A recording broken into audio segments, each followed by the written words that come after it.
Maybe let me start by laying a bit of context first by highlighting that, boundaries are actually limits or rules, expectations that, we really communicate or we are able to set, particularly about what behavior is permissible and what is not permissible for us.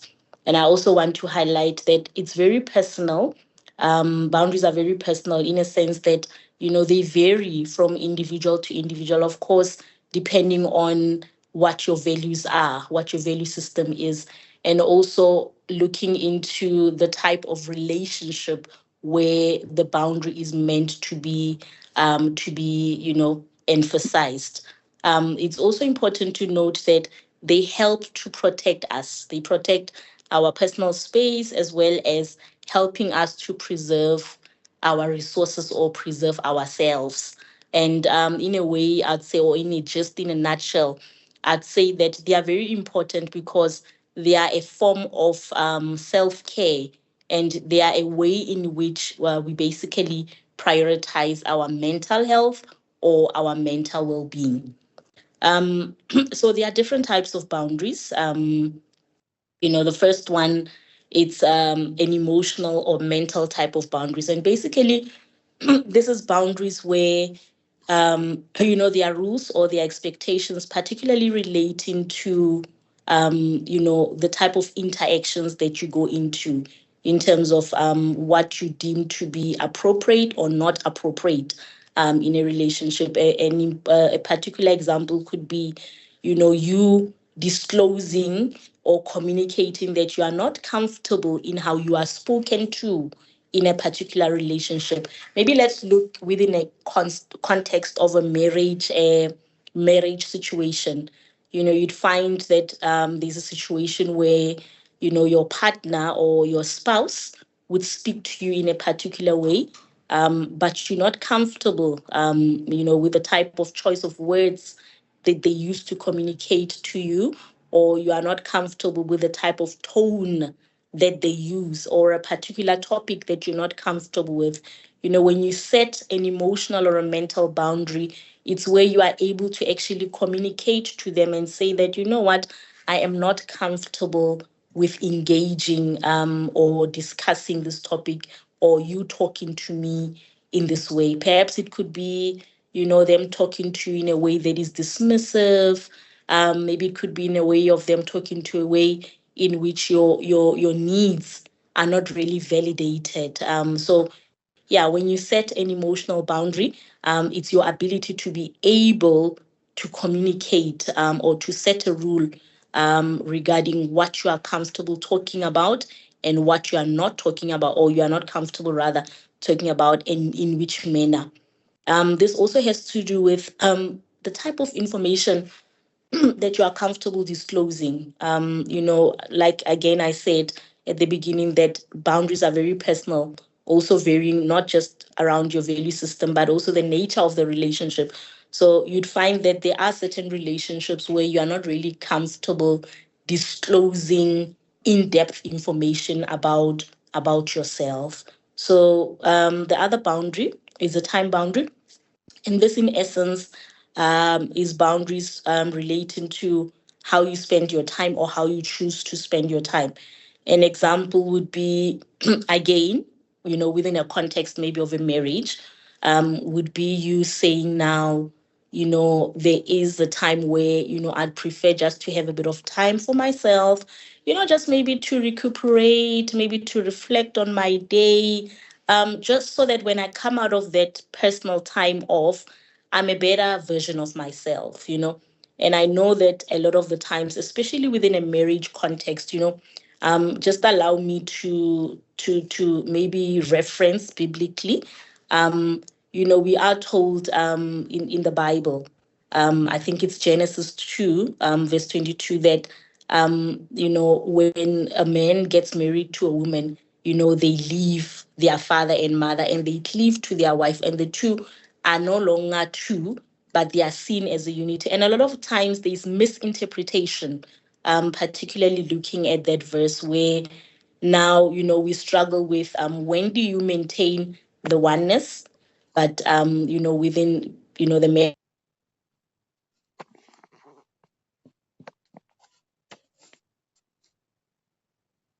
it is okay, even in a marriage context, to be able to say, you know what, I need my own time. I think the key thing is just that, we need to be able to communicate it. Communication is always key. Then the other type of boundary is a financial type of boundary that has to do with rules regarding how you spend your money. And an example could be, not being comfortable to borrow people money, and basically being able to state that you are not in a position to be able to borrow money, or being firm enough to say, when I do borrow you money, I expect it to be back on a particular time frame and so forth.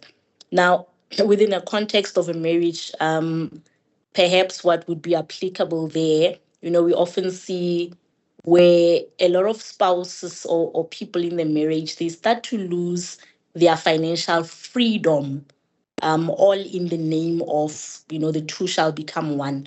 So it's very important to understand that, even within a marriage context, we should be able to still also have our financial freedom. Just because there's oneness in terms of how we handle our finances, how we budget, together, does not mean that, we should not have our own freedom as well.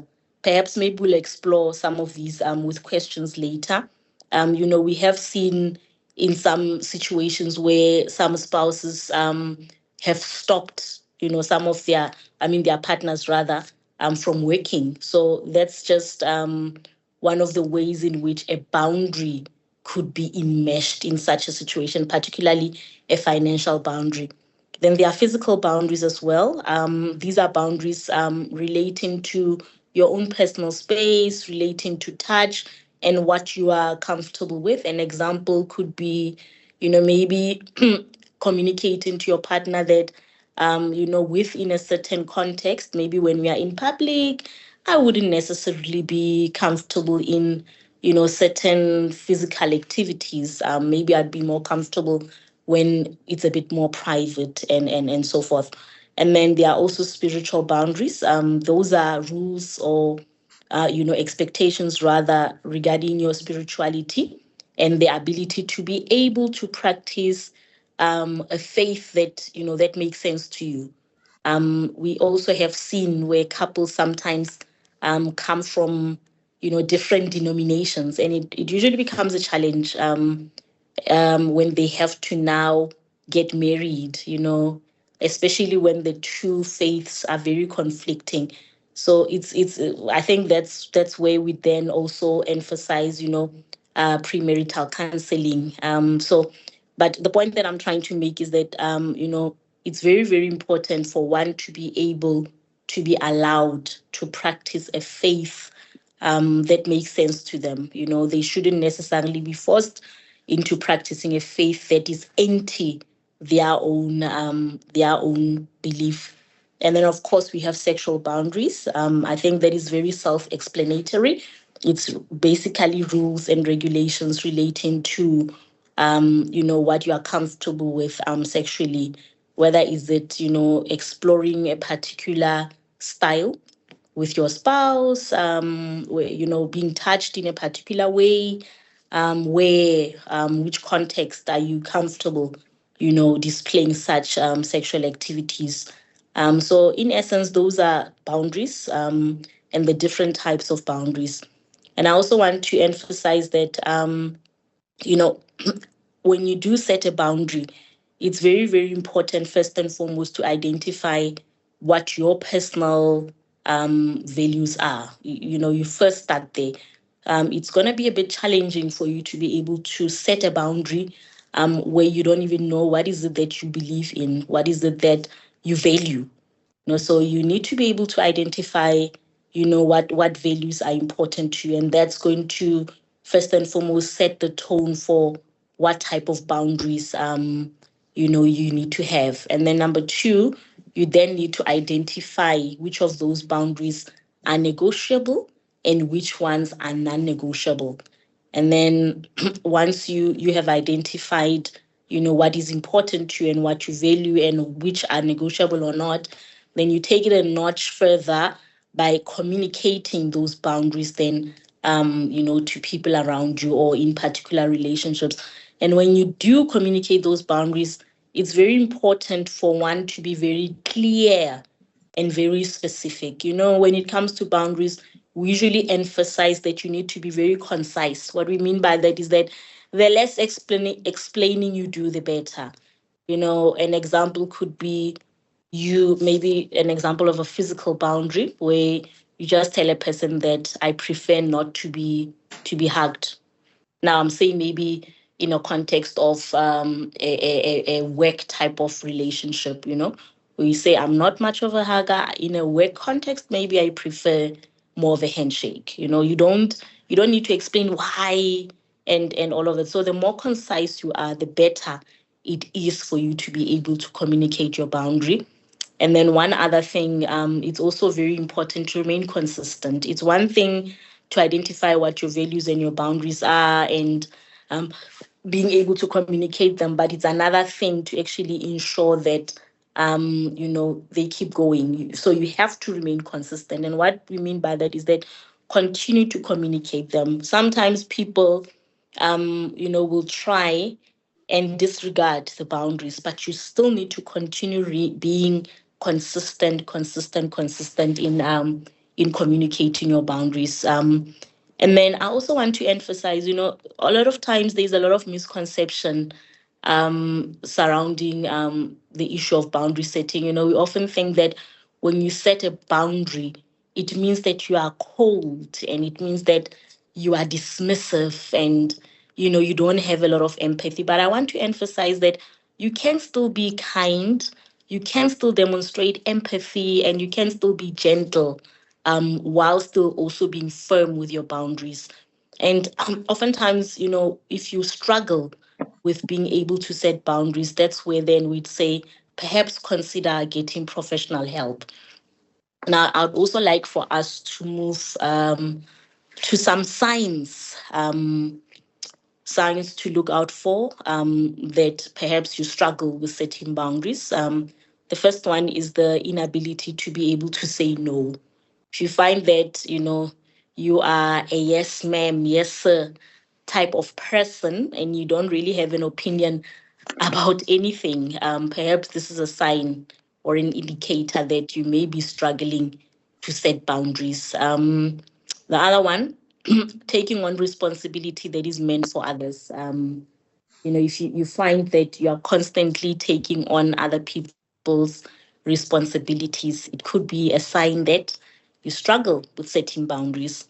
And then if you are constantly feeling taken advantage of, or feeling used or unappreciated, sometimes it could be because you struggle to set boundaries.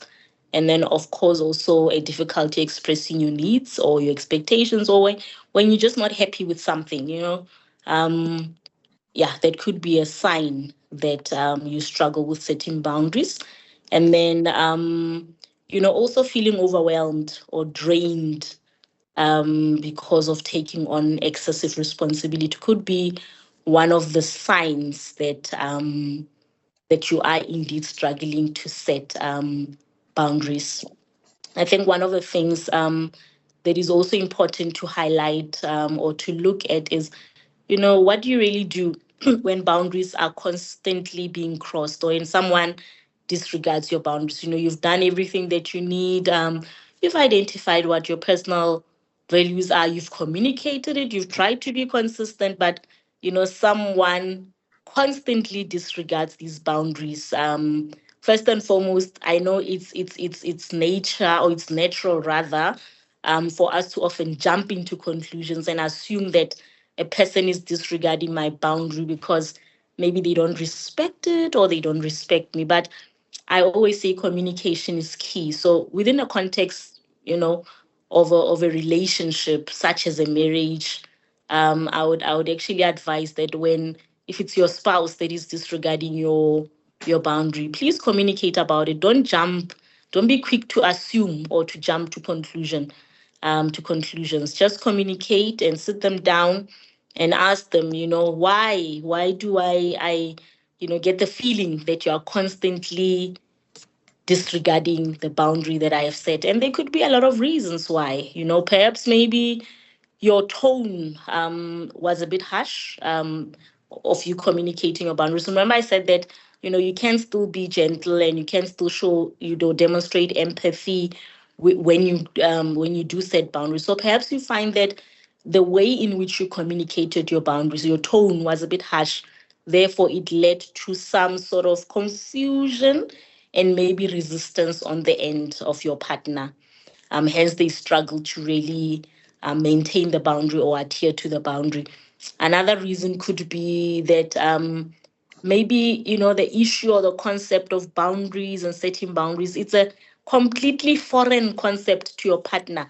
And maybe because it's never been really introduced to them, maybe through their earlier experiences when they were a child, their boundaries were constantly being disregarded as well. So they never really had proper behavior modeled, of what really is a boundary and why it's important to respect the boundary of others. Remember that, in a married setting or in a relationship setting, we all come from different backgrounds.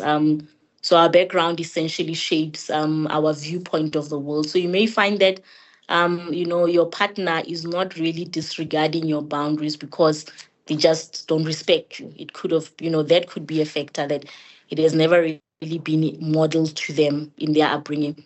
Another issue could be insecurities. Insecurities, especially, during a stormy season of a relationship. When there are constant fights and there are constant arguments and all of that. And when you now all of a sudden start to introduce a boundary to the other person, it could, is especially the how part of it, how you communicate it to the other party.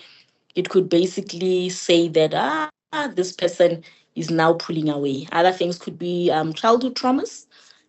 We have seen how, a history of neglect, a history of abandonment, has led to certain develop or attachment, rather, attachment styles. We have attachment styles where some partners tend to be more anxious in relationships. They are clingy because of the type of attachment style. Some partners tend to be a bit more um, avoidant. So they tend to be, it's the opposite of them being anxious. They run away. They are scared of building very intimate relationships. And some, they are actually more confused. You'd find that there's a bit of them pulling away and them also being clingy. So childhood trauma can also shape our ability to be able to attach, and hence also maybe not being able to understand or adhere to the concept of boundaries all in all. Um, but if after you've communicated your boundaries to your partner and it still seems like you're struggling, perhaps maybe you can escalate the matter further and maybe think of getting professional help. And oftentimes there's a lot of misconceptions again regarding getting professional help. A lot of people tend to think that professional help, it's only afforded to people within a certain socioeconomic status, that it's an expensive thing. It's only afforded or affordable or given in private facilities where you now have to pay and pop out huge amounts of money. But I want to say, and I always emphasize this, that there is help available in government institutions and it's free of charge. All you need to do is just start a starting point, go to your local clinic and just find out from them that, where's the nearest psychologist and can I get a referral? It's as easy as that. They'll write your referral letter. If you prefer not to go to a local clinic, you can even start through a GP. An example could be a GP. They write your referral letter, they point you to the right direction. But we need to start to emphasize the importance of getting professional help. There's still a lot of stigma, a lot of it.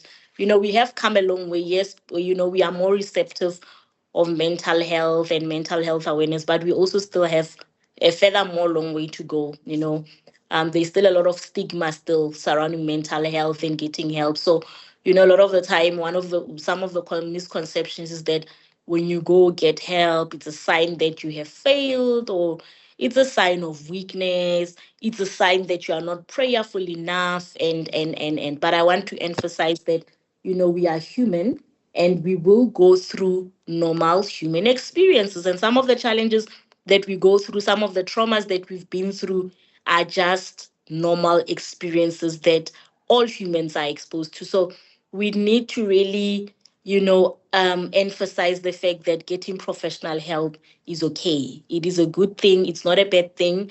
It's actually a sign of strength, because you're actually being resourceful, in a sense that you identify that this is just beyond me. I need additional help. I need a professional. So I can't emphasize that enough. I know I've said a lot. I think I'll pause here for now. If there are any questions, maybe then perhaps maybe we can open room for that. Any questions, any comments? Sure. That was really impactful. Thank you so much, Molebogeng. Ladies and gentlemen, any questions, you can just raise your hand or unmute if you have any question. Just check from the chat. Okay, I see Bongi. You have unmuted. Do you have a question?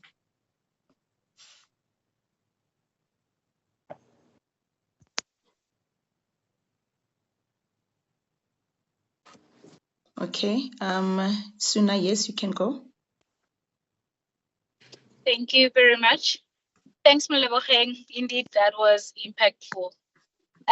Ladies and gentlemen, that's where you may encounter resistance. But now, how do you propose introducing such? Okay.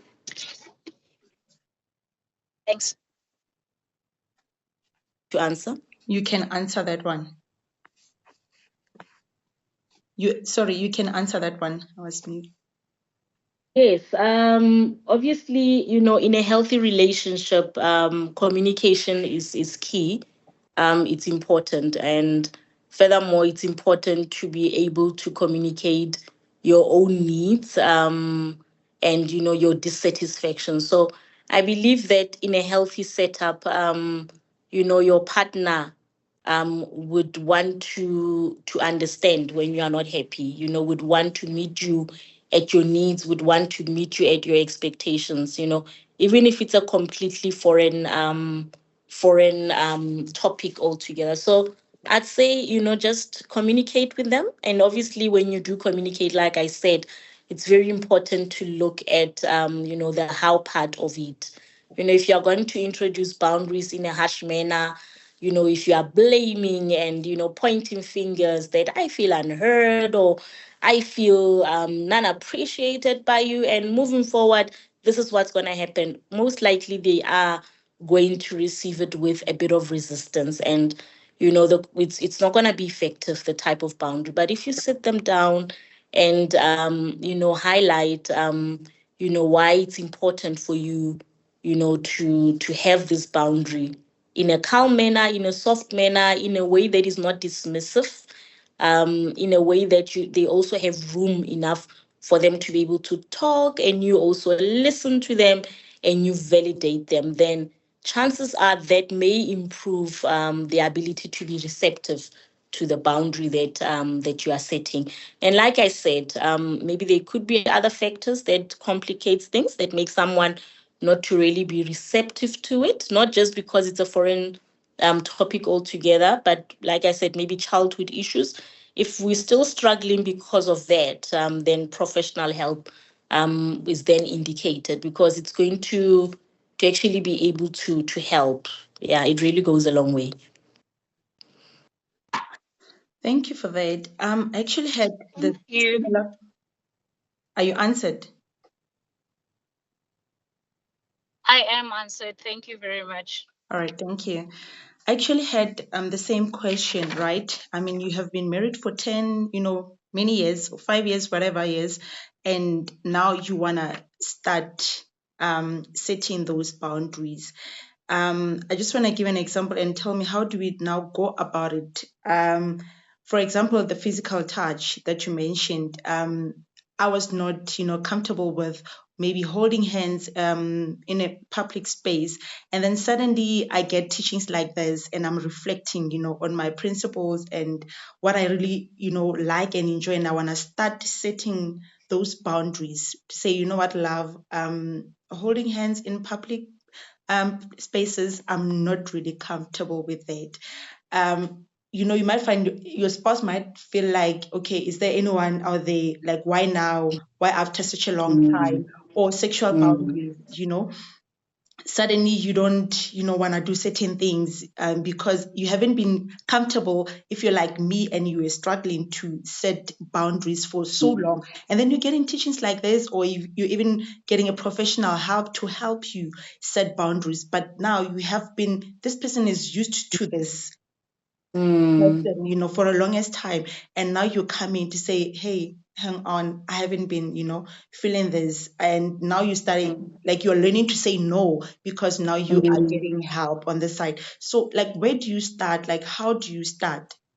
Yeah, definitely. It's not easy. Like you mentioned, and the previous other person did mention, is really not easy. But the other thing that I think I left that can be quite helpful is to first and foremost maybe highlight what you value about your partner, or what is it that you like about your partner. That usually boosts their confidence. Say, for example, you say, I like how we do this, or how you do this. It really makes me feel important. It really makes me feel secure.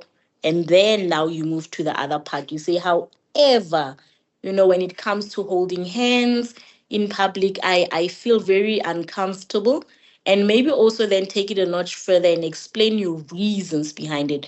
You see, also, like I said, it depends how you say it as well. If you are going to be very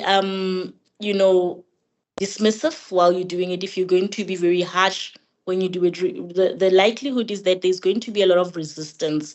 And obviously, insecurities, like you mentioned, or why now? Did you find someone else, and so forth? But maybe if you start first by boosting your partner's confidence by highlighting what is it that you love that he's been doing and which you want him to continue doing. Usually, then when you come with the things that you prefer changes around, it usually improves, the ability to be able to receive it better. Thank you so much. And I think you also mentioned the importance of premarital counseling.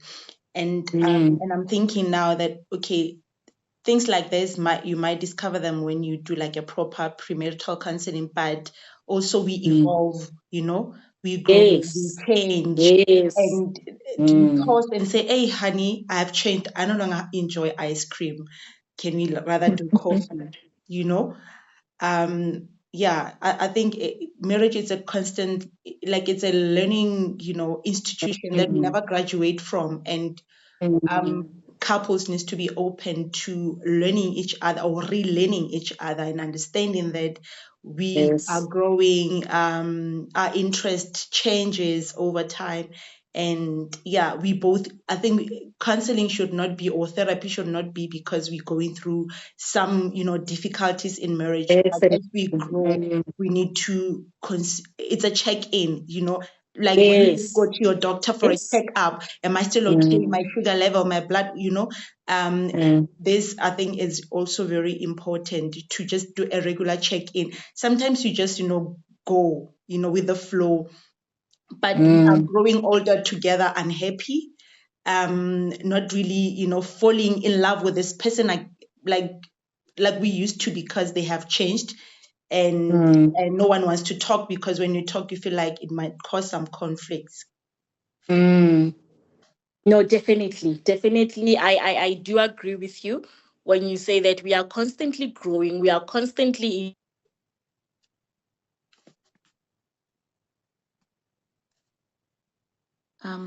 Is it me or we lost Molebogeng?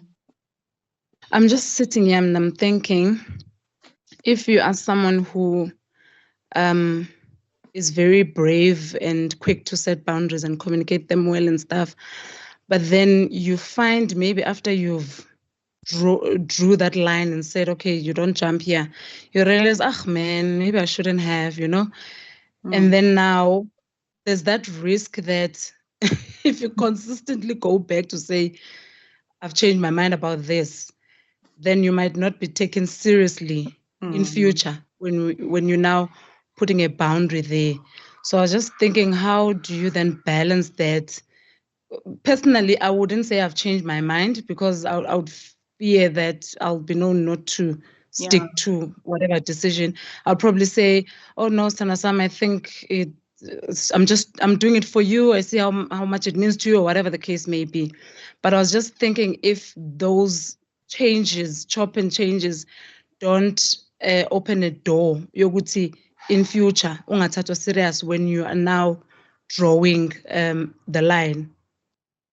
So that's just what I wanted to hear her thoughts on. That's the first one. The second one is now balancing setting boundaries and being vulnerable and open and naked and, to your partner.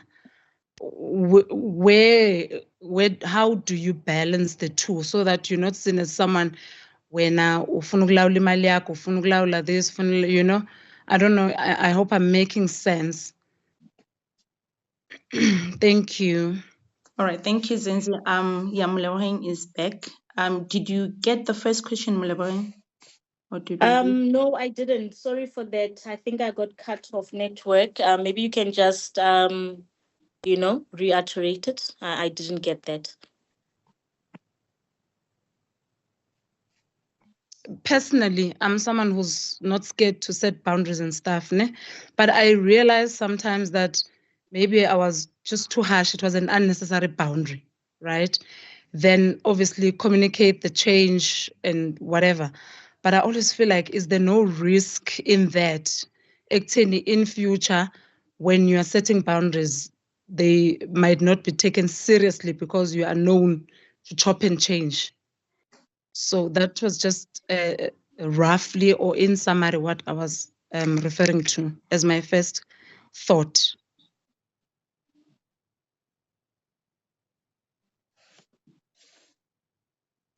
Did you All get? right.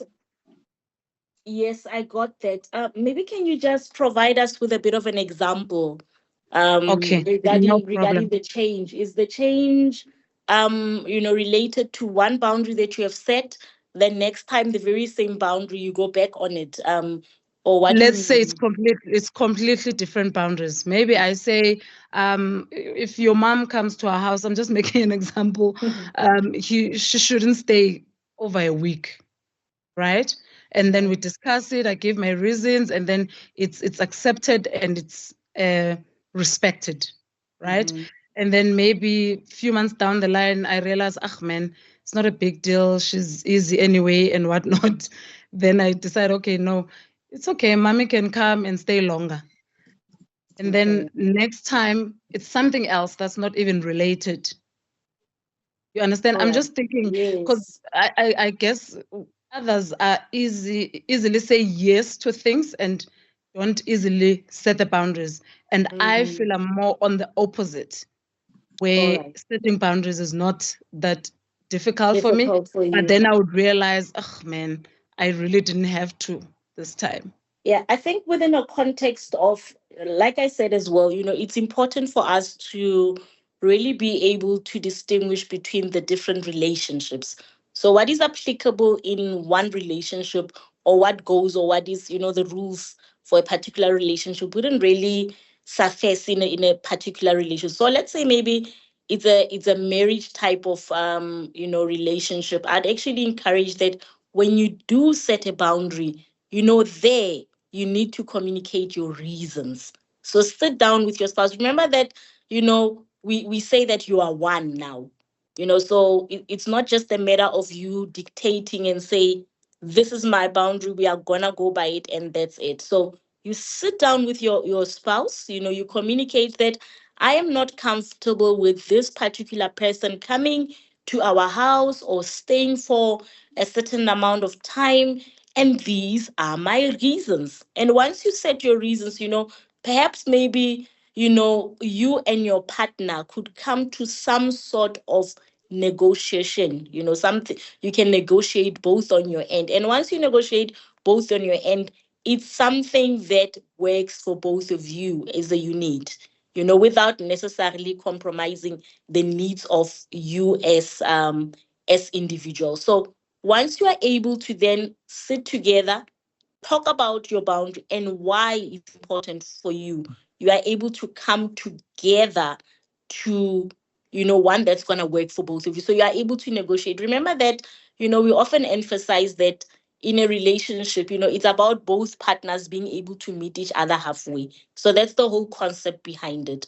And once you are able to negotiate with your partner, chances are, it's a us thing now. It's no longer only a me thing at the end of the day. It works for both of you. And if there are changes as well, I think that the other speaker did say that we are people that are evolving, So there's no wrong with that. Just as long, even at that time, you'll be able to state your reasons around it. It's not that you won't be taken seriously.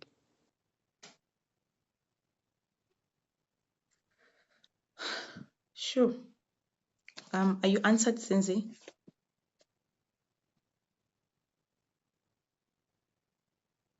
Yes, thanks. Okay. And then we have another question. How does one deal with a partner that makes the request for boundaries about them? For example, love, I've been feeling XYZ lately and I need time out a little just to recollect myself. And the spouse's answer maybe is like, also, am I annoying you now that you want to go out? So how does one deal with that, or that I kind of think answer? Yeah, I think I'll reiterate, what I said. It's just when you set a boundary, especially within a marital or a romantic relationship type of setup, it's important for you to not just say I want time out, but to explain why you need the time out. Get to talk with your partner, engage, get to hear their side as well. Don't necessarily just dismiss them. Once you do that, then it becomes easier for your spouse to buy into the idea or to respect that boundary. But once you just state it as, I need time out, and that's it, your partner does not know why, and then you just like, it's my boundary, please respect it. That's how it is. The likelihood is that they're not going to understand. Remember, it's not a fight, we're not fighting when we set boundaries. It's just us saying, I need to re-energize, I need to recuperate, I need more time, hence the request for the personal space. So talk and give your reasons to your spouse and hear them out as well. Okay, thank you so much for that. Okay, I've got a question also on sexual boundaries, right? Here, yeah, this is a difficult one. So when your partner wants to explore, certain positions, for example, or certain things, or baby, I think we need to watch porn, whatever sexual activities that they want to do together, and you're not comfortable, won't that be seen, especially if you've been married for a longest time? Well, but it doesn't matter. Won't your partner see that as like you not you don't want to explore or have fun or spice up your sexual life?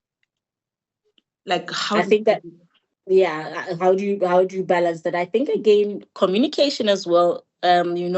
My spouse, I'm not comfortable with exploring such because of these and these and these reasons. I feel compromised or I feel uncomfortable, and why not? However, maybe let's try and explore this. So you state your reasons, you put your reasons on the table, and try and negotiate between each other what would be beneficial for the both of you. It's the same as when a couple comes and one says, I want the house to be painted white. and the other one says, no, I love red, if you both stand on, your own colors and stuff, you won't get to some sort of conclusion. And moving forward, the house may end up not being painted. But if you both say, you know what, I like white, and I like red, and maybe how about we meet each other halfway? We mix, we take half of white, half of red, and we come up with a pink color. You know what? We it's not what we initially wanted, but we have at least half of what we both wanted, and we're happy with that. So negotiation is very key. It's very important when it comes to boundaries. But also state your reasons. State your reasons. Once you state your reasons, to your partner, it's possible that they will be more sensible and more understanding to your request. All right, thanks for that.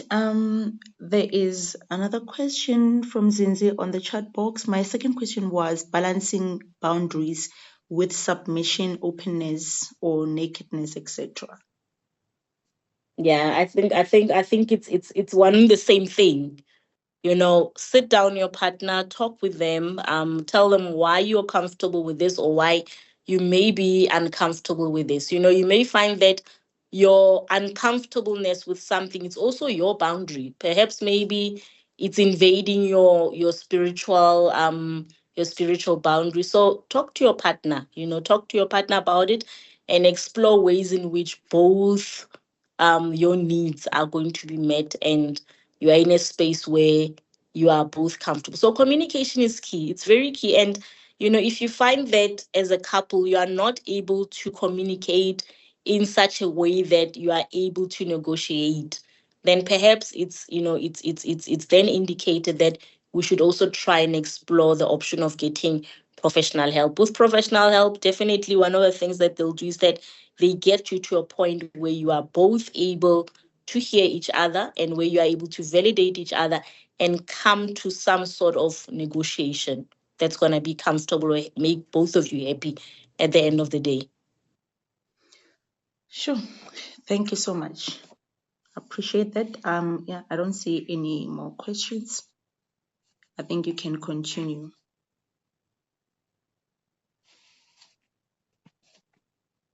Okay. I see there's one. Yeah, there is one. Okay, how do you deal with a spouse that shuts off all possible opportunities of communication? My husband just doesn't like communicating, and I know on the other hand, I always say my mind. He just chooses to keep quiet and doesn't want to be open to discussing my boundaries. I had to guess his boundaries and he validated them. But as for mine, it's difficult for him. Mm. There are reasons why someone, and I think I did say this, why someone may, invalidate your boundaries. We often assume that it's a choice. It's not a choice. Sometimes there are things that have shaped or certain experiences rather that have shaped who they are as individuals. I did say that we have experience with traumas, we have childhood traumas, we have certain ways in which we've been parented, and they are different, obviously, for all of us. So you may find that your partner could be one where they were taught never to express their feelings, or it could be that with expressing your feelings comes some sort of punishment, or invalidation. So you get to learn moving forward that I'm not safe to be able to talk. And it does not automatically just change because now a person goes into a marriage. So it's something that now needs to be, they need to unlearn the ineffective pattern of not communicating and be able to learn a more effective one. But obviously, then the environment also has to be, comfortable enough for them to be able to do that. So professional help is one of the ways that, we can identify what is the reason why this partner is not someone that communicates, why is it someone that invalidates me? Perhaps it could be underlying issues from their history. And maybe then, that gives us a way forward for us to get some sort of intervention. Thank you so much. I hope you are answered. Okay, I don't see any other questions or hands.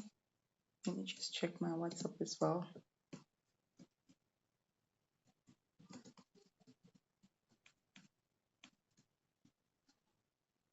Okay, we can move on.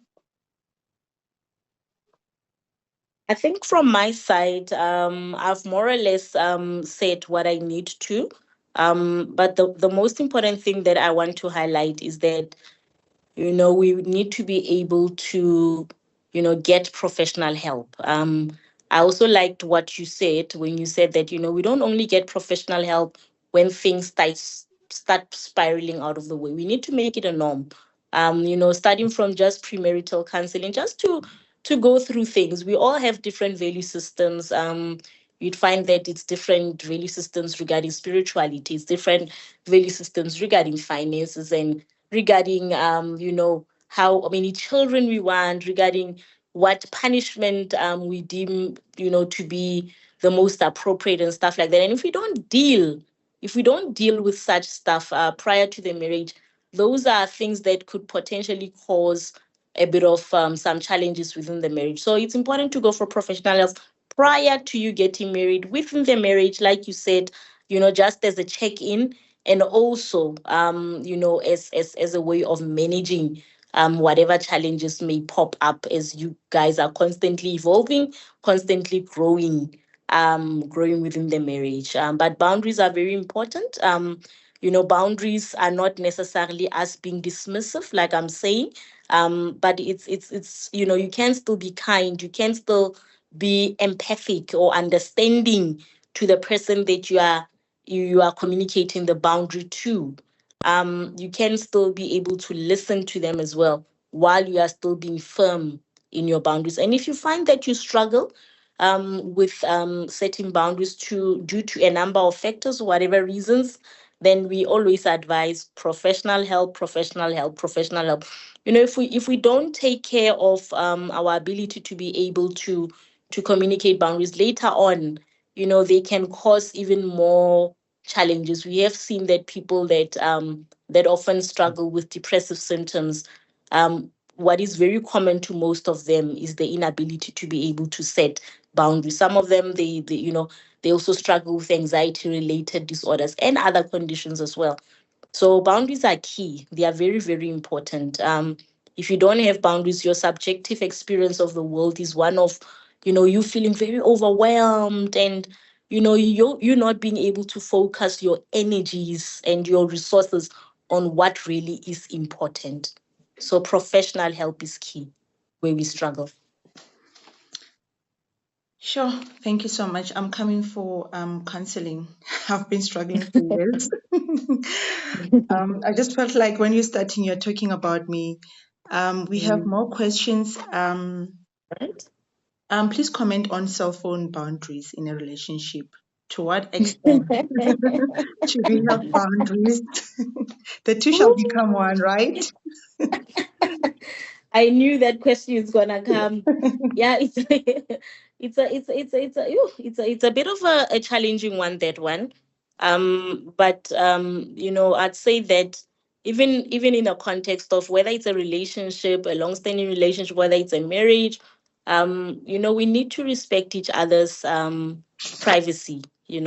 As much as we can say that once you're married, you become one. But I wouldn't advocate that, you should just go through your partner's phone without necessarily asking for permission first. I think it's very invasive, and in a way it shows some disrespect, to their privacy and so forth. And I'm not advocating for people to have passwords, partners to have passwords in their phones. I'm not. When they do have passwords, maybe it could just be to protect other people from being able to gain access into their phone, maybe kids as well. Between themselves as partners, they can definitely exchange passwords, but it's not advisable that you just go through your partner's phone and just go through their messages. In a way, it also builds mistrust, or it communicates rather that you don't trust your partner. So I think as a sign of respect, I'd advise that even if we don't have passwords, but respect each other's property. Just ask. if you need, if you ever need to go through the phone for some odd reason or not. Thank you for that. I hope you are answered. There is another question, actually two. How do you set boundaries within friendships? For example, now that I'm married, I still have male friends and he has female friends. All right. I think we need to look at it in a context of what is the couple comfortable with? Is the spouses uncomfortable with each of them having the friends from the opposite gender or not? If it's something that they're uncomfortable with, they need to sit down, they need to, state their reasons around it, and then perhaps as a couple, then come to some sort of negotiation in terms of what works for them. An example could be, maybe there should be limitations in terms of how they interact with other people of the opposite gender. What is it that they share? You can't just go around and share intimate details about your spouse or about your relationship to your friend. So maybe there should be boundaries around that. There should be boundaries around time. If you spend excessive amount of time with your friends over and above your partner, maybe that's something that should also be modified. So there's just a lot, but I did state the 6 different types of boundaries: the emotional, the time, the financial boundaries. If you take excessive amount of money from the home or the budget of your household and now say, I'm going to spend this with my friends, I think that's something that should be modified. Discuss with your partner first. Or, it's important for me maybe to go out with my friends, or I'd like to go out with my friends. What are we comfortable with? What can we afford to lose from our budget in order to cater for this need of mine? It won't be appropriate for you just to take excessive amount of money and then just splurge it on your friends and stuff. With regards to physical boundaries as well, I think that needs to be modified as well. When you are comfortable, whereas you would be comfortable with certain, you know, physical touches around your male or your opposite gender, maybe we need to then also modify that now that I'm married, we cannot hold hands, or things around also name calling. You now can't call me dear or call me baby. It's going to be offensive to my partner. So we need to really modify things, but sit down with your partner first and just hear what are they comfortable with and what are they not comfortable with. Thank you. Just a follow-up question. The anonymous says, can men and women be genuine friends without crossing boundaries? You are putting me on the spot with that question. It's it's a very it's a very difficult type of question to answer. I'd say, it's not a we cannot use a one size fits all approach. What works in a particular relationship won't necessarily work in another. So I cannot really say don't stay friends with people of the opposite sex or opposite gender. I think every couple should be able to use their own discretion, but definitely you should also weigh the options. What is more important in this case? Is it really um, you know, now this new relationship that is offended by the closeness of the other relationship, or is the friendship more important than the new relationship that I find myself in? And is there a way that I can try and balance the two? Can I maybe still stay in contact, maybe with my friends, but maybe reduce the time, maybe reduce the conversations, reduce, the time that we talk. They can't just call me at 10 o'clock. Maybe let's keep it to normal hours and so forth. So yeah, it's a bit of a difficult one, but I would say use your own discretion and Yeah, really, as a measure for that, identify what is more important. yeah. And I think you will know, you will be convicted. You will know if now I am flirting with my friend, if now it's not appropriate. I think Yeah, you will definitely. know. Yeah, like Chiki Chiki Mutusari, weekend away with my bestie. So Mm-hmm. yeah, I think you will know where to draw a line. Okay, Mm-hmm. we've got another question. What are some of depression signs one need to be aware of? All right. Yeah, all right. So depressive signs could be anything around, sad mood where, I think it's important to highlight that we do get moments where, we would feel sad here and there.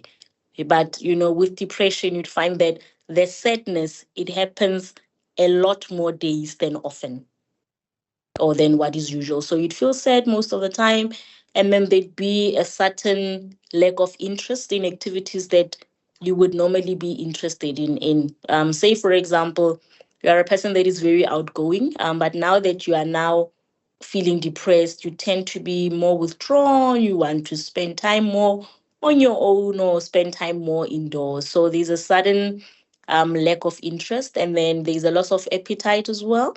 Sometimes it's not even a loss, it's more of a increase in appetite, and then obviously associated with that as well, there'd be either weight gain or weight loss that is excessive, and that is not usually centered around you really wanting to lose weight. So let's say, for example, you'd lose weight, but it was not really intentional, it was not you at that time aiming to lose weight, such as being on a diet or so forth. And then oftentimes there's also insomnia. Insomnia, it's where you struggle with sleep. You'd find that, sometimes you struggle to actually catch sleep, or you are able to fall asleep, but during early hours, say your 3 a.m.s, your 1 a.m.s, you wake up. And once you wake up, it's difficult for you to fall back to sleep. And then there's also hypersomnia. Hypersomnia, it's where you are constantly sleepy. You are constantly sleepy, you are constantly tired. And then I mean sleepy rather. And then there's fatigue. Fatigue, that's where now you are constantly tired, regardless of how long you may have slept, but you constantly feel this lack of energy and this tiredness, and it feels like it's a mission, it's a chore to even just get out of bed. And then there's also feelings of worthlessness, feelings of hopelessness, and sometimes even feelings of guilt. And then also, depending on the severity as well, it's also possible to also experience suicidal thoughts or suicidal ideations. And there's also irritability. Sometimes it's not irritability per se, it could be anger. And a lot of the times, though, in men, it can present itself slightly different. And hence, in men, a lot of the times, it's not easy to be able to pick it up. With most men, they tend to be more aggressive when they are depressed, and some of them actually tend to display coping mechanisms that are very addictive. An example could be drinking too much. An example could be gambling. An example could be pornography. So these, or an example could also be other drugs such as your narcotics, like your smoking, your drugs and all of that. So in essence, those are symptoms of depression. And when you do display such symptoms, especially if you display five or more of these symptoms, then perhaps it's time, then to get it checked out. Yeah. Thank you so much. Okay, the last question is please touch on family in-law boundaries, parents being clingy.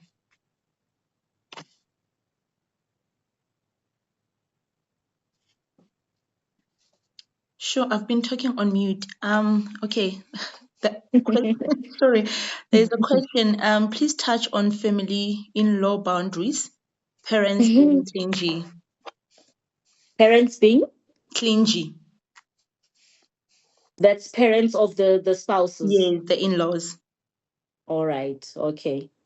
So that's a concept that we call in enmeshment, where you'd find that there's a lot of opinion from external forces or from families, in-laws, a lot of opinions or dictating what should go or what should happen, what are the rules that should apply within your type of relationship or your marriage. So it's very, very important that you need to be assertive as a couple, as much as it's often difficult for some parents, I know, to detach and to cut the cord and accept that now my son or now my daughter is now married and is no longer a child. So some of them struggle to really let go. But that's where now, we need to be very assertive and be able to communicate to them that, um, this is what applies to us. And, we value your opinion, we value your suggestions with regards to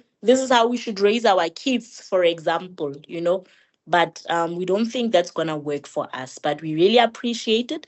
But we prefer to raise our child in this particular way. Um, yeah, it's a difficult one. It's a very difficult one. We often see even situations where some spouses feel as though they are not protected by their better halves from their in-laws, and there could be a lot of reasons, and sometimes that can actually lead to divorces. Divorce rates are very high, and it could be one of the factors there. But it's important to know that if your partner struggles to protect you, maybe from the toxicity of the in-laws or whatnot, it's not that they don't love you. A lot of the times it could be upbringing.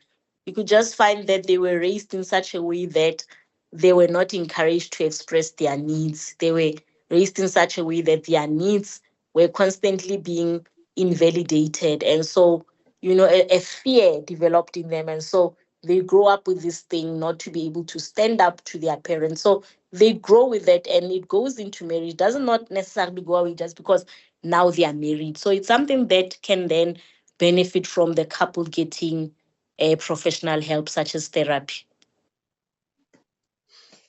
Thank you for that. So this is just the last question. It's actually a follow-up question based on the depression question. The lady says, I've been having backache, back pains. Could this be signs of depression? One sign alone is not an indicator of depression. So, if we have other signs, like I said, with all the signs that we've mentioned, but definitely ache, but a lot of the times it's headache and it's shoulder aches. It can be one of the signs that one may possibly have depression, but alone you cannot really say that you have depression. There has to be other symptoms or other signs that I previously mentioned that are associated with then one particular symptom. But I'd actually prefer that you if you have reasons to be concerned, maybe then visit a mental health care practitioner near to you. 100%. Thank you so much. Okay, I'm just checking. All right. We do not have any questions. Molebogeng, thank you so much. We definitely gonna have you again. Thank you so much for your time. This was really helpful, impactful, and please share your details on WhatsApp, and then I'll just share with the ladies on the group for those of us who would like to consult after the All session, right. and then we I can. thank you so much. Thank you so much for having me. I feel honored. Thank you so much, and you're really doing a great work. Please continue with this movement. Thank Thank you. you so much. Thank you so much. I appreciate it. Um, okay, thank you so much, ladies and gentlemen. I just have few announcements. We continue with our Monday sessions. For those who joined us for the first time, we have these weekly sessions every Monday, 7:30 to 8:30. Different speakers, different topics. We also have a WhatsApp group for wives. If you would like to join the community, feel free. If you maybe saw us on social media, you can DM us, then we will send you the link for the group. And then we also have our 2:45 breakfast for wives on the 1st of June. There is no entrance fee for that, but the logistics and the cost, or around the breakfast will be arranged and will differ per area. So we have it across different provinces and different towns. You can also check our social media pages, or whoever invited you, who is maybe part of the community, they can give you more details on the breakfast. Thank you so much. And I'm just going to close with a word of prayer. Heavenly Father, in the name of Jesus, we thank you for tonight, Lord. We thank you for such a wonderful session, oh God. As much as we get spiritual healing, we also need professional help. Lord, we thank you, Mudimu, for this session. It felt more like a therapy, and we appreciate our speaker, Lord. May you bless him, Mudimu. In the name of Jesus, may she continue to touch lives out there. Heavenly Father, I believe that God, this session will change our lives, will transform our marriages, will heal us as individuals, will help us, Mudimu, take steps, Mudimu, healing, and be intentional about our healing and our mental health. Father, we thank you. We give you the glory. We give you the honor. In Jesus' name we pray.